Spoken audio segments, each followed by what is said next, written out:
রাত যত গভীর হয়, খাবার খাওয়ার ক্ষুধাটাও তত বেশি বেড়ে যায়। কিছু না কিছু খেতে ইচ্ছেই করে, বুঝতে পারি না কেন এমন হয়। প্রতিদিনই এরকমটা হয়। আসসালামু আলাইকুম, সবাই কেমন আছেন? তো আমার রাত যত গভীর হয় ততই আমার ক্ষুধা বেড়ে যায়। আমি যেহেতু রাতে সারা রাত জেগে থাকি, সেজন্যই মনে হয় আমার এরকম গভীর রাতে ক্ষুধা লেগে যায়। আমার মতো কার কার এরকম ক্ষুধা লাগে গভীর রাতে? কমেন্ট করে জানাবেন তো। তো আর কি করা, যেহেতু ক্ষুধা লেগেছে কিছু না কিছু তো খেতেই হবে। তো এত রাতে তো আর ভাত খেতে ইচ্ছে করবে না, তাই না? তো চিন্তা করলাম যে একটা পিঠা বানাই। তো পিঠা বানাতে গিয়ে দেখলাম যে আটা অল্প কিছু আছে, তো ওইটা দিয়েই আমি আজকে পিঠাটা বানিয়ে নিচ্ছিলাম। আর এদিকে কি দিয়ে কাটবো সেটা খুঁজে না পেয়ে রাফসান বাবার চিনির বয়মের ক্যাপ দিয়ে কাটা শুরু করলাম। তো এদিকে আমি যে পিঠাটা বানাচ্ছিলাম এটা অনেকেই চিনেন, অনেকেরই কমন পিঠা, দেখলে অনেকেই চিনতে পারবেন। তো আমি কত অলস, চিন্তা করেন, এই অল্প একটু মাংসই কড়াইতে ছিল।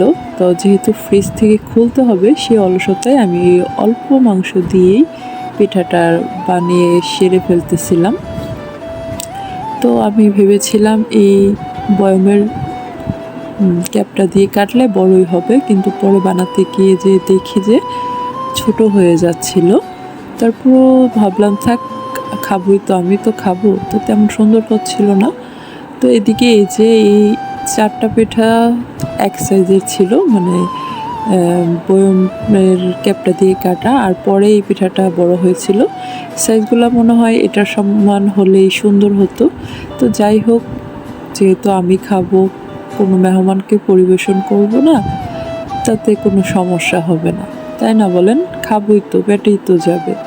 তো এদিকে কড়াইয়ে তেল দিয়ে তেল গরম করে সুন্দর করে পিঠাগুলো দিয়ে দিচ্ছিলাম, যেহেতু আমার ছোট ছোট 5টা পিঠা, তো একবারেই ভেজে নিচ্ছিলাম।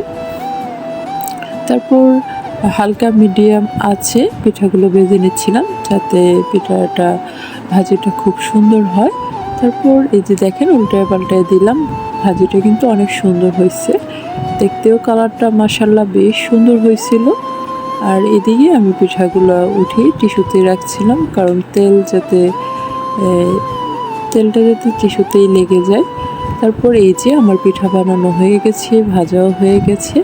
খেতে কিন্তু অনেকটাই ক্রিপসি ছিল, যেহেতু আমি তেল দিয়ে আটাটা মাখাইছিলাম, সেই জন্য খেতেও বেশ মজা হয়েছিল। তো আজকের মতো এ পর্যন্তই, আল্লাহ হাফেজ।